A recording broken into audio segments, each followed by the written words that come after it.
Some of the most inspirational movies in my early 20s were the 1950s Samurai Trilogy, starring Toshiro Mifune as Musashi Miyamoto. They're a historical fiction take on the life of Japan's most famous samurai, renowned for his iconic two-sword technique and defeating over 60 skilled samurai. I originally rewatched them for the sake of nostalgia, but then I fell down the rabbit hole. It never occurred to me that the massive, 1,000-page long 1939 Musashi novel was the source material for these movies. I also didn't realize it inspired the 37-volume 1998 Vagabond manga. Since I loved the movies, I decided to take some time, complete them all, and review them in a spoiler-free beginner's guide. For the sake of thoroughness, I also tried every Musashi anime and Japanese TV drama, but none were relevant or enjoyable enough to mention. Although this took longer than expected, I'm grateful to have access to the 53-hour audiobook. This story begins as 17-year-old Takezo awakens among the corpses of Sekigahara, the decisive battle that ended the Warring States era and transitioned to a time of peace known as the Edo period. Despite being the son of a samurai and participating in the war, Takezo would receive no fame or wealth. After all, he was a lowly servant for the losing side. While he wasn't concerned with the politics over which side won, he was disappointed that he couldn't live up to his late father's expectations nor compensate for his bad reputation back home. You see, Takezo was known as a failure to his father and a menace to his village. For various reasons, including this and the fact that he was an enemy combatant against the new ruling power, tensions quickly erupt, forcing him to hide like an animal. This life-or-death situation causes him to see the error of his ways and become a wandering samurai on a solitary quest of self-cultivation under his new name, Musashi Miyamoto. As a student of life, he learns lessons everywhere. Although he's armed with the knowledge of a lord's library, understanding the art of war and many other well-regarded philosophical texts of the era, he's still humble enough to be awestruck by a potter focusing on his work. Musashi understood that being an efficient killer alone wasn't enough to follow the way of the samurai. As a result, he sought and even prayed for hardships to reveal his weaknesses so that he could continue improving. Because of his large build, his samurai father, and understanding of the art of war, he was more than proficient in battle. In my opinion, some of his greatest conflicts in the book are not against swordsmen, but instead things like self-doubt, loneliness, and even dirt. Although I found the movies eye-opening, the novel is vastly more advanced and philosophical. Those messages are further reinforced through Musashi's solitary travels. He helps everyone he can, but he only becomes deeply involved with others when there's the potential for mutual growth. Of course, Musashi offers more than philosophical conflicts. After all, he is a wandering swordsman, eager to test his skills against the strongest in the country. Still, I feel his personal development is the most important aspect of the novel, whereas the combat was more about strategy and self-restraint. In addition to the character of Musashi being incredibly well written and in great detail, the author does just as well with its side characters. I'd say there's about 10 who are significant, and because the novel is so long, there were times when it feels like we're seeing things from their perspective for at least 30 minutes at a time.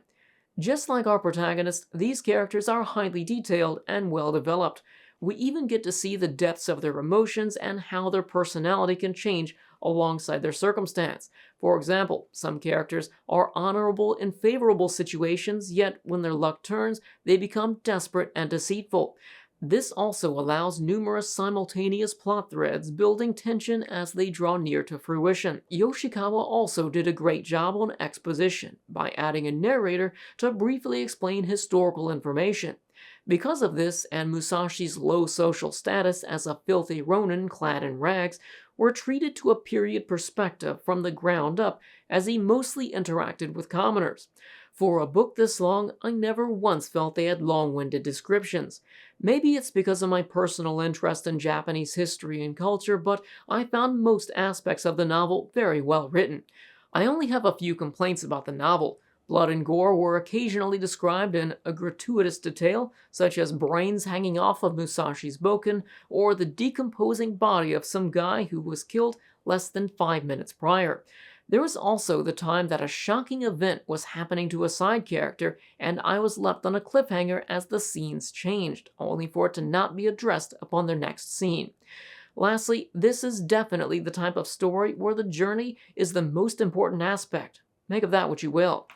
Overall, I give Eiji Yoshikawa's 1939 novel Musashi a 9.5 out of 10. Not only are its characters incredibly deep, but Musashi is a very inspirational character, especially when he's contrasted against others with similar origin but with less determination.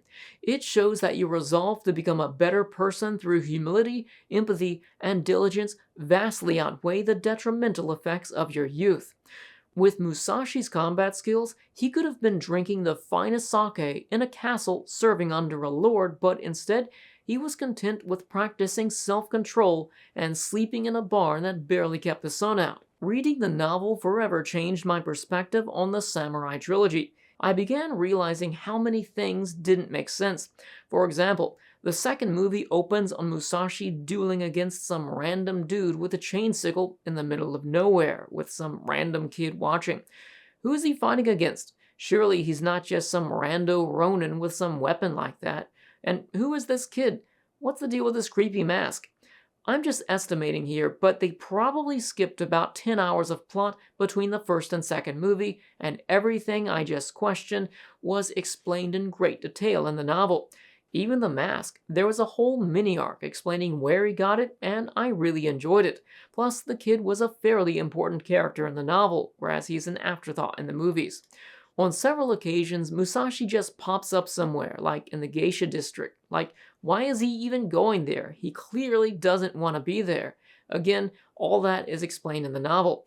I can understand why it's not totally accurate. Obviously, certain things have to be cut from a novel that long. I just felt like they should have fully committed to being inaccurate and focused on conveying the same themes in a way that's purely faithful to the central characters. In that case, they probably could have made something more enjoyable, but only 2 movies long. Regardless, there's a lot of things I thought the trilogy did right. For starters, Toshiro Mifune was perfectly cast for Musashi. I even thought he was perfect in moments exclusive to the novel. It just felt right for everything within his acting talent. Another improvement was the combat. Although the action was fairly well detailed in the novel, there probably weren't as many influential sword fighting examples to draw inspiration from. I haven't seen every pre-40s Japanese movie, but I know sword fights back then looked a lot like this. Thankfully, the Samurai Trilogy benefits from the choreography refinements of the wave of incredible samurai movies in the mid-20th century. I actually loved how the nuances of the fight scenes were different than the novel, yet still faithful to Musashi's knowledge of the art of war. It really shows a measured and calculated approach to combat instead of chaotic slashing. Of course, another massive benefit were its visuals. I'd say the movie gets an A+ for set and costume design. It's one of my favorite aspects of these old movies, especially when they're in color. As far as its story is concerned, the Samurai Trilogy is likely the most accessible version of Musashi because it's shorter and more well-rounded. It kind of focuses on everything equally, so most viewers will walk away happy. The most significant difference was the greater emphasis on romance. Sure, it exists within the novel as well, but the romantic elements occupy a greater percentage of the movie than it does in the novel.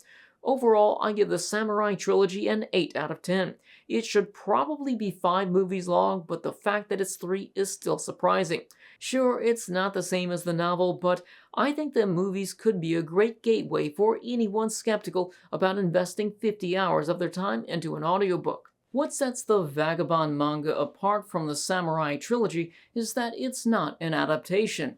Think of it as an alternate universe inspiration of Eiji Yoshikawa's novel. For example, Musashi's final opponent is Kojiro Sasaki, who's usually a flamboyant, arrogant, and trash-talking samurai. That's not a spoiler, he's a historical character. However, in Inoue's manga, he's deaf and probably autistic. Still, this is actually my favorite version of the character. That's mostly because Inoue spent a lot of time detailing Kojiro's upbringing and perspective, whereas in the novel, his intentions were mysterious, so he wasn't as well developed as many of its other characters. As for Musashi himself, Inoue's interpretation is very similar to the original character. I felt the novel could symbolize men's growth into adulthood, and the same is true here. However, I think Vagabond could be more relatable and appealing to the average modern young adult. Probably not the best description, but I'd say the emotions here are more raw and intense, focusing on the emotional peaks, whereas the novel has enough nuance to depict the entire range of these emotions. Thankfully, Vagabond is written in a way that leaves room for the novel. It felt like Inoue took all of Musashi's chapters, shuffled them, and found ways to seamlessly connect them while condensing its overall length. It's a fresh perspective on a classic story, allowing readers to enjoy each version of its arcs, but for different reasons. If there's one thing that distinguishes Vagabond from everything else in this video, it's gonna be the action. Compared to the book and movies, Vagabond is less about strategy and more about action. It slightly downplays Musashi's philosophical wisdom while expanding upon his struggles to understand what it means to be too strong for his own good. This is displayed through his numerous hair-raising battles, seeing him kill his opponents with a single swing of his wooden sword. Sure, the same thing happens in the novels too, quite often actually. However, the differences are in the way it's explained. The novel wasn't as articulate about the physical movements of combat, yet Vagabond spends more time detailing each fight with Inoue's impeccable art. Although his philosophical journey is the same as in the novel, his path to get there is different, and that's one of the things I really loved about Vagabond. Of course, Inoue's art is also a massive appealing factor for Vagabond. It's easily one of the most consistently beautiful and detailed mangas I've ever read. For all of Vagabond's strong and cathartic emotions, coupled with its immaculate art and fresh interpretation of Yoshikawa's classic, I give Vagabond a 9 out of 10. The main problem everyone has with the manga is that it's been on hiatus for many years. Although it ends on the cusp of its final arc, leaving the readers in high anticipation, the journey itself is absolutely worth experiencing. However, because it's so different from the novel or movie, neither of their final arcs are compatible with the manga. Still, if you're hungering for more Musashi after reading Vagabond, I highly recommend reading or listening to the novel. As for my overall favorites, the original novel comes in first place, Vagabond second, and the movies come in third. Thankfully, because they're all enjoyable for different reasons and the characters and journey being more important than the specific plot events, it doesn't matter which version you begin with, and you can enjoy all three together. I'm really glad I decided to do something outside the norm for this video. It made me realize that there's stories out there that I can love for the same reasons as the trilogy I held so dear, but to a greater extent. If you decide to check any of these out, I'm interested to hear your thoughts.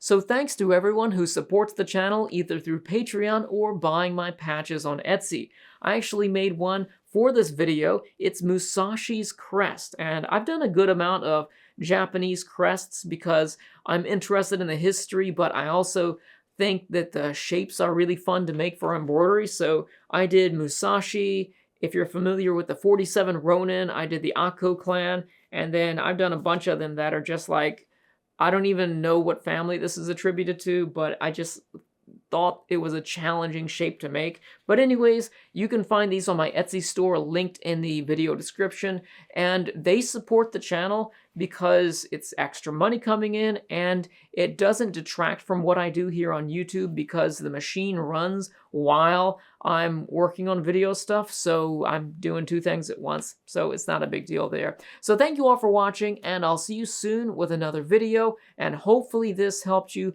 find something that you really enjoy. See you next time.